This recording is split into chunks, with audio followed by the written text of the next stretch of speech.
Fala pessoal, estamos aqui com mais um vídeo da série Estudos Fundamentos das Empresas. Esses fundamentos aumentam sua probabilidade de rentabilidade e de conhecer qual o verdadeiro risco que você está correndo.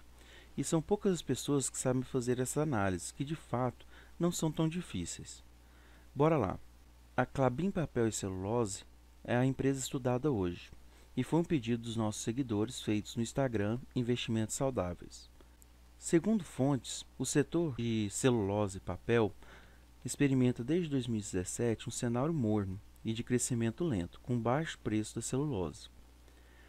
Atualmente, as empresas brasileiras desse segmento estão focadas na exportação para aumentar sua produção, sendo um cenário interno muito competitivo. Seus principais compradores são China e Europa, correspondendo respectivamente a cerca de 42% e 32% de todas as vendas do Brasil para o mercado internacional. Um fato favorável é a possibilidade de redução dos impostos das empresas de 34% para 15%, sendo possível um aumento da margem das empresas do Brasil em geral. Nós podemos ver a evolução desde 2015 da empresa em verde. Em vermelho está o índice Bovespa. Nós temos que a Klabin experimentou em 2015 um aumento expressivo no preço da sua ação e logo em seguida ela manteve uma oscilação no sentido horizontal. Já o índice Bovespa manteve uma horizontalização do seu índice até janeiro de 2016, tendo sua tendência de alta mantida até os dias atuais. Ou seja, a partir de 2016 seria interessante sairmos do papel e buscar outros horizontes aí. E como nós olharemos nas análises fundamentalistas, que sinalizaria uma saída desse papel nessa época. Lembrando sempre que este vídeo é meramente didático, não representando indicação de compra ou venda de ações. Os produtos que a Klabin trabalha são praticamente celulose e papéis. A celulose ela é dividida entre fibra curta, fibra longa e fluff. O primeiro, nós temos que ele é aplicado em papel higiênico, toalha, guardanapos. O segundo também é aplicado em papel higiênico e guardanapos, mas também pode ser aplicado em lenços faciais e outros produtos. O último é trabalhado mais em absorvente feminino e de incontinência, fralda infantil e adulta, protetores diários, lenços umedecidos, entre outros. Essas características se dão pelas características físicas dos produtos. Cada um vai ter uma propriedade de permeabilidade, de absorção, entre outras. Entre os papéis, nós encontramos papel cartão e papel craft. O papel cartão ele é utilizado para embalagens de cerveja, tanto de litro como de garrafinha, essas que a gente encontra no supermercado. Também temos envelopes para cartões, tipos de bebidas e etc. Já o papel craft são para embalagens maiores, que precisam ser empacotadas. A Klabin ela apresenta uma quantidade de ações no seu total livre para o pequeno investidor de 61,04% no mercado. E a Klabin Unit, que nós estamos mostrando aqui, ela tem a seguinte composição. 78% está classificado entre diversos, onde entra também os pequenos investidores, 7,56% do The Bank of New York, 7,55% do Monteiro Aranha e 6,89% do BNDES. Lembrando que a Unity, cada Unity vai ser composta por uma ação ordinária e 4 ações preferenciais. Ela seria um pacotão com essa quantidade de ações. As agências de rating. Essas agências são agências que avaliam o risco da empresa. Para quem não sabe, essas agências elas são principais fontes de informação para o investidor, porque ela avalia vários parâmetros com pessoas extremamente competentes. Elas vão analisar a empresa nos parâmetros estabilidade financeira e capacidade de caixa para operar e realizar pagamentos, a quantidade dos títulos e garantias oferecidos por eles, o nível de endividamento de curto e longo prazo das instituições, o histórico de crédito, o nível técnico dos executivos e gestores que comandam a instituição, as condições econômicas e o próprio risco do país onde a instituição está localizada, a capacidade interna das instituições em gerenciar e mitigar os riscos, não só financeiros, mas de qualquer natureza. Ou seja, essas agências elas vão ver a empresa como um todo e vão dar alguma avaliação para vocês. Se ela é uma empresa que tem um nível ótimo de investimento, que não tem risco praticamente nenhum, que vai ser os AAAs, até os triplos Ds, que são empresas que praticamente já estão em falência. A avaliação foi feita para essas duas empresas, Standard & Poor's e Fitch Ratings. As duas avaliaram com BB+, perspectiva estável, tendo essa data da última atualização. O que significa o BB+, para as duas empresas, né? Para as duas empresas, ela significa grau de não investimento. Um grau abaixo já é considerado especulativo. Ou seja, considerando todos aqueles fatores anteriores, essas empresas são avaliadas com o rating de grau de não investimento. Como a empresa está sendo avaliada pelo grau de não investimento, nós já começamos analisando a composição da dívida dela. Hoje ela conta com caixa, dinheiro em caixa, de 9,731 bilhões. E sua dívida de curto prazo, 2020, 2021 e 2022, ela é praticamente toda em moeda nacional, que é o verde mais escuro. Só que, a partir de 2023, ela já apresenta uma composição majoritariamente de moeda estrangeira. Essa moeda estrangeira ela vai depender da cotação do dólar. E pelas políticas adotadas no momento, nós temos que a taxa Selic reduziu e a cotação do dólar aumentou, levando que no futuro essa dívida toda aumente junto com ela. Então, é um fato a ser observado. A partir disso, nós vamos observar a análise horizontal da empresa, observando receita líquida, lucro bruto, EBIT, EBITDA, resultado financeiro, lucro líquido.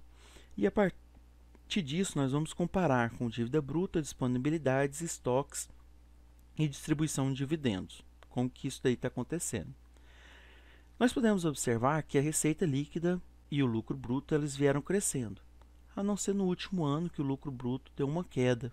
Vocês podem observar também que da receita líquida para o lucro bruto houve uma queda significativa.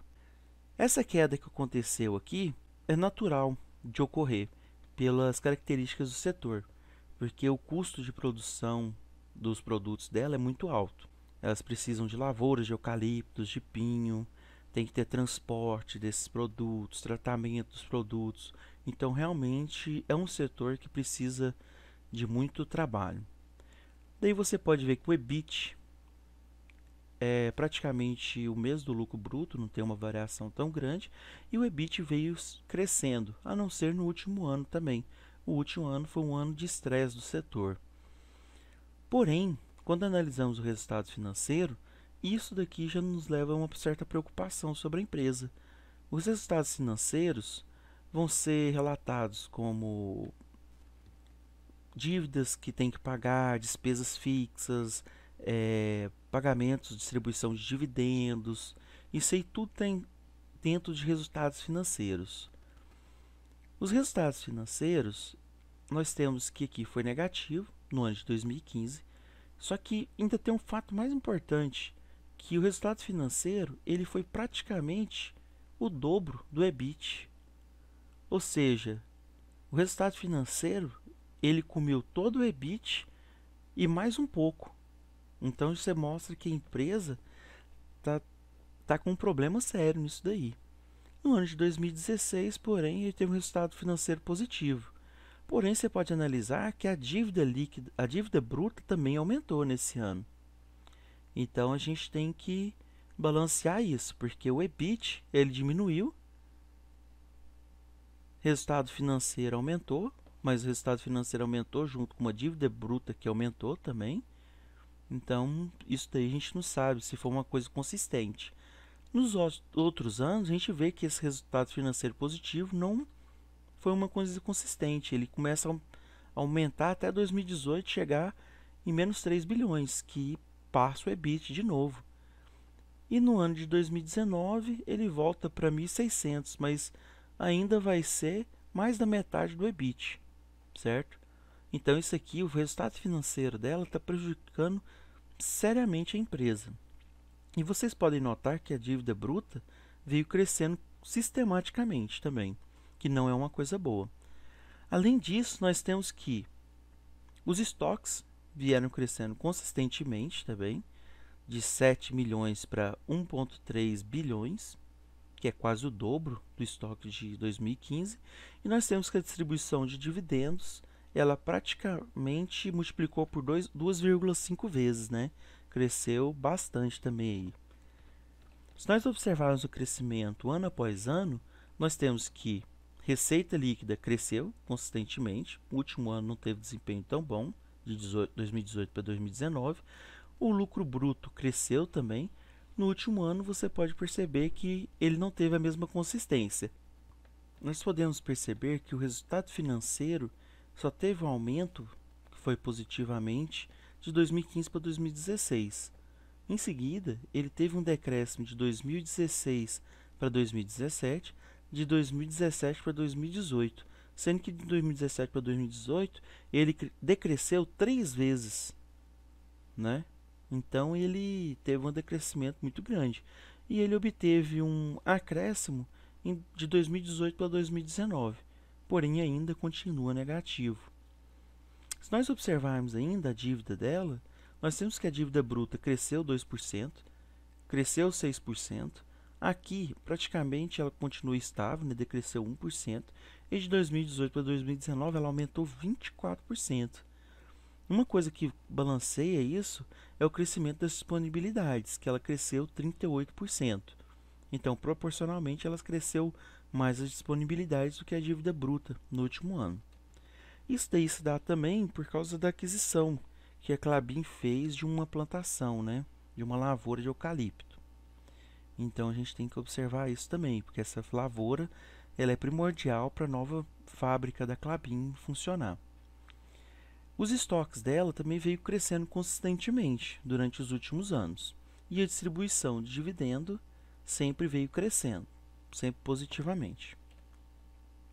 Agora, como a empresa tem muita dívida, nós temos que observar os múltiplos de dívida da empresa. Nós podemos observar que no curto prazo, a empresa sempre apresentou caixa para pagar todas as suas dívidas. Se considerarmos os estoques, nós temos o suficiente. Nesse ano nós temos 4 vezes a dívida dos passivos.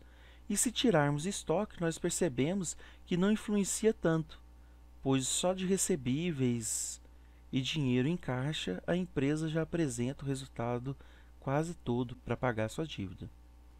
Porém, ao observar a dívida bruta sobre PL e dívida líquida sobre EBITDA, nós temos um problema sério, que ela passa o limite aceitável.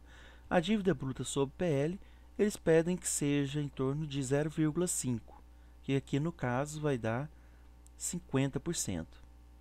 E a dívida líquida sobre EBIT, eles pedem que não passe os 300%. Então, nesse caso aqui, você pode observar que ela houve uma redução, porém, de 2018 para 2019, ela voltou a aumentar. Esse fato, quando observamos, nós temos que analisar o crescimento do EBITDA e o crescimento da dívida líquida. O crescimento do EBITDA ele veio grande nos últimos anos, porém no último ano ele teve um crescimento somente de 7%, enquanto a dívida líquida aumentou 15%. Isso daí foi determinante para esse aumento expressivo aqui de 332% da dívida líquida sobre EBITDA. Se nós observarmos o índice de independência financeira, a empresa no curto prazo ela apresenta um índice muito bom ainda. Porém, o grau de mobilização da empresa, como todas do segmento, ela apresenta um grau muito alto, devido a empresa necessitar de vários plantios de pinho, de eucalipto, para a produção da celulose e do papel.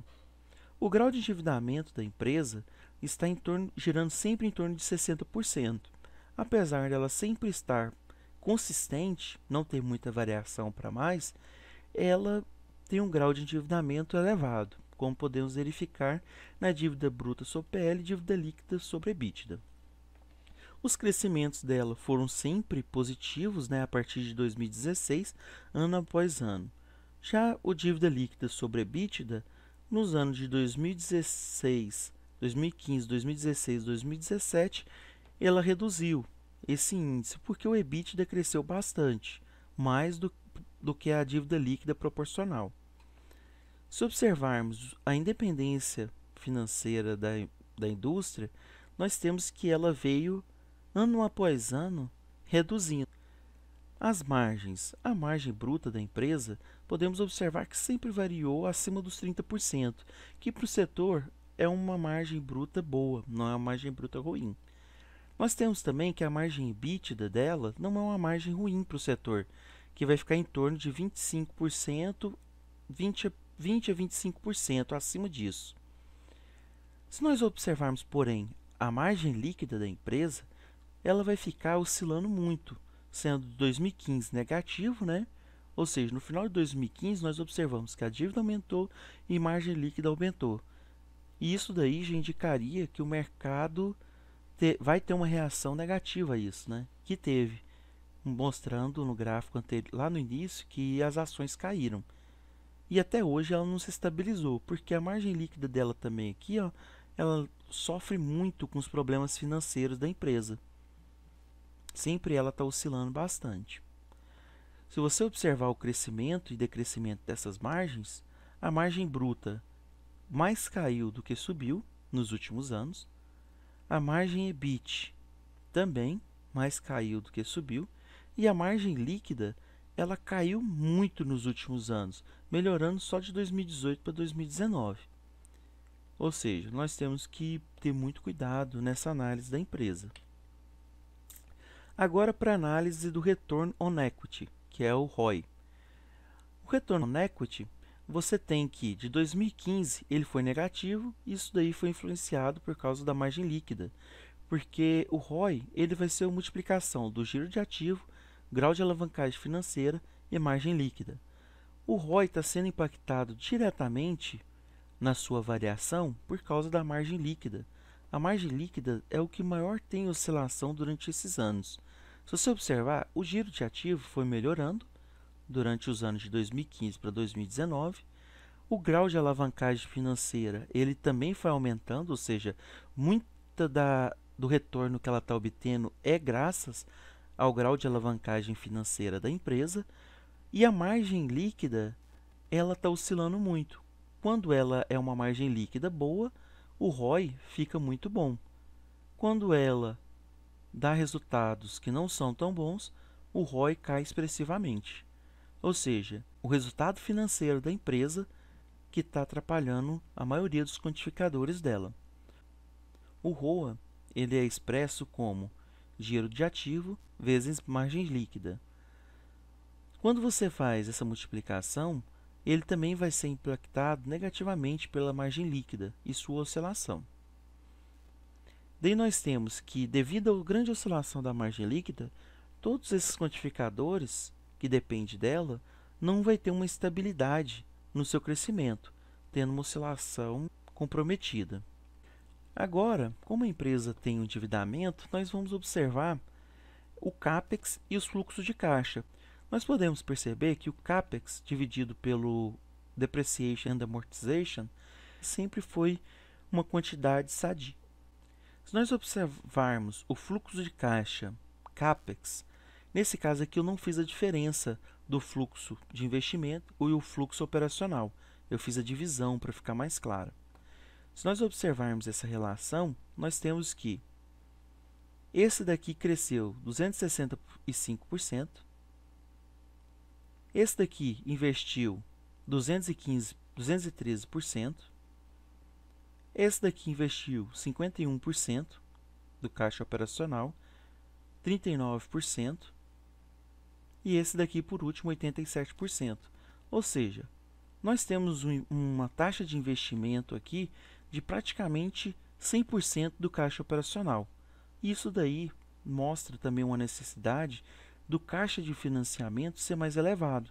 O que vai acontecer aqui? Ele, na maioria dos anos, ele é positivo, ou seja, ela buscou algum tipo de financiamento no mercado. E isso acaba aumentando sua dívida, que já é grande. Agora, quando vamos analisar o preço de mercado das ações e da empresa, se nós analisarmos de uma forma padrão, nós temos um problema, porque o lucro dela, como nós observamos, é extremamente influenciado pelos problemas financeiros. Então, o LPA dela, lucro por ação, preço sobre o lucro dela vai oscilar muito. Por exemplo, aqui tem ano que vai ser 33 o PL, tem ano que vai aumentar para 459, tem ano que é negativo, tem ano que ele reduz. Por isso eu vou utilizar para análise o preço sobre EBITDA, porque o EBITDA dela foi mais consistente durante os anos. Ou seja, se considerarmos os problemas financeiros, o preço dela ficaria muito caro. Se nós desconsiderarmos os problemas financeiros, que vão variar muito o lucro dela, nós temos que o preço sobre o EBITDA mostra um valor de recuperação dos anos que foi sendo decrescente, até chegar em 2019, que as pessoas começaram a comprar as ações e começou a valorizar mais o preço dela das ações. Valorizou desse ano para esse, o preço da ação valorizou mais do que o EBITDA, né, a produção da empresa. Nós podemos observar em cima desse quantificador aqui, né? Ele acabou fazendo o preço sobre EBITDA aumentou 37%. Bem, em cima dessas análises todas que nós fizemos, nós podemos destacar fatos favoráveis e fatos preocupantes sobre a empresa. Entre os fatos favoráveis, nós temos aumento das disponibilidades em todos os anos, dívida de curto prazo em moeda nacional, distribuição de dividendos consistente, lucro líquido sempre positivo, CAPEX sobre depreciation e amortization de aproximadamente 100% ou acima disso, ou seja, a empresa não está ficando defasada, ela sempre está conseguindo fazer o investimento que é necessário, porém, as dívidas de longo prazo são todas em moedas estrangeiras, os resultados financeiros são sempre negativos, e isso daí está comprometendo muito o EBIT dela, está sempre comendo muita porcentagem da produção dela. O rating dela sobre as agências de avaliação de risco, ela é BB+, que é grau de não investimento. O aumento consistente da dívida bruta e a dívida líquida sobre EBIT é maior do que 3, que o aceitável é até 3. Sempre nós buscamos uma que vá no máximo até 2. Então, com essas análises fica o questionamento para vocês. É uma empresa que você investiria hoje? Para estar reforçando o canal, né? A gente sempre pede para você estar indicando o vídeo aí para algum amigo também esteja estudando sobre o assunto. Nós aceitamos sugestões também de outras análises, de coisas para melhorar os vídeos nossos que nós podemos estar analisando. E esse canal é feito para dar suporte ao nosso canal do Instagram, Investimentos Saudáveis, onde colocamos também os quantificadores, os múltiplos e algumas outras informações. Vamos construindo sempre uma rede saudável para nós trocarmos informações sobre as empresas. Siga o canal e siga o perfil do Instagram. Obrigado, boa noite, bom dia e boa tarde.